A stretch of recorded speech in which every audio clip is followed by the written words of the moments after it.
सवाल नहीं होता, किन्हीं के बीच में हिंदू मुसलमान का सवाल नहीं होता। सब आते हैं, सब दर्शन करते हैं और सब यहाँ से आशीर्वाद लेकर जाते हैं। वासुदेव कुटुंबकम, इसकी बात यहीं से चालू होती है। और मैं आपको ये बताना चाहती हूँ महाराज की मेरी तो लगातार मंदिरों की यात्रा चलती रहती है, ये सब जानते हैं।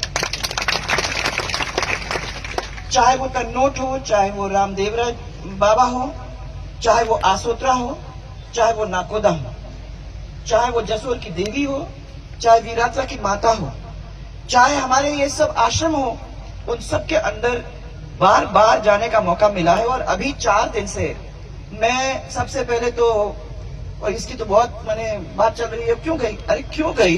जो जाति रहती है उससे ये पूछना क्यों गई?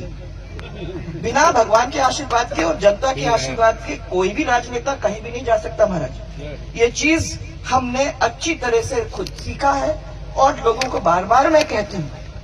हम लोगों ने, मैंने जो यात्रा शुरू की, राजनैतिक यात्रा तो सवाई माधोपुर के त्रिनेत्र गणेश से चालू हुई है, परंतु मेरी खुद की यात्रा महाराज चारभुजा नाथ से, नाथ द्वारा से और त्रिपुरा सुंदरी के यहाँ से 1 दिन पहले मैंने शुरू की। जो यहाँ बैठे हुए हैं उनने सबने यही पूछा, क्यों गई पार्टी लौट रही है, क्या कर रही है, वो क्या कर रही है? कुछ नहीं कर रही है, भगवान के दर्शन कर रही है और भगवान के दर्शन करके सबको उसको बांटने की कोशिश कर रही है करके।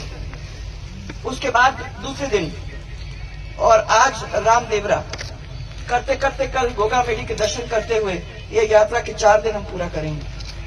मैं तो सिर्फ आपको यही कहना चाहती हूँ कि महाराज ने जो कहा, ये ध्यान रखने की जरूरत है। और भगवान का जब भी हम लोग किसी तरीके से भी प्रार्थना करके साथ चलते हैं, उनका आशीर्वाद पाते हैं, तो भाई साहब हुक्म, खुशी तो होगी होगी, ऊर्जा आ ही जाती है, कभी थकान होती नहीं है और आदमी चलता ही रहता है, कोई रोक नहीं सकता। और मैं ये कह सकती हूँ कि हम लोग जो भी राजनेता है, मन से राजनेता नहीं है, भगवान की दया से घर में सब कुछ है।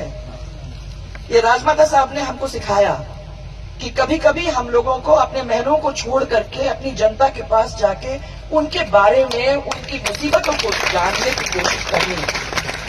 फिर जो काम हम वहां से नहीं कर सकते हैं, वो जब तक राजनीति में नहीं जाओगे तब तक वो काम नहीं कर। अभी बाप जी ने मेरे को कहा रोड बनाओ, तब भाई साहब होगा, राजनीति में जाना ही पड़ेगा इस चीज को पूरा करने के लिए, क्या करें?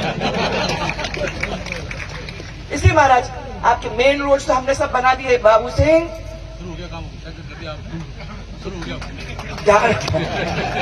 मैं तो इनको सबको कहूँ, ये सब लोग, अरे मैं तो जानती हूँ कि मेहनत करने में आप लोगों ने कमी नहीं छोड़ी है। मुझे मालूम है कि कितना दुख भी पाते हो।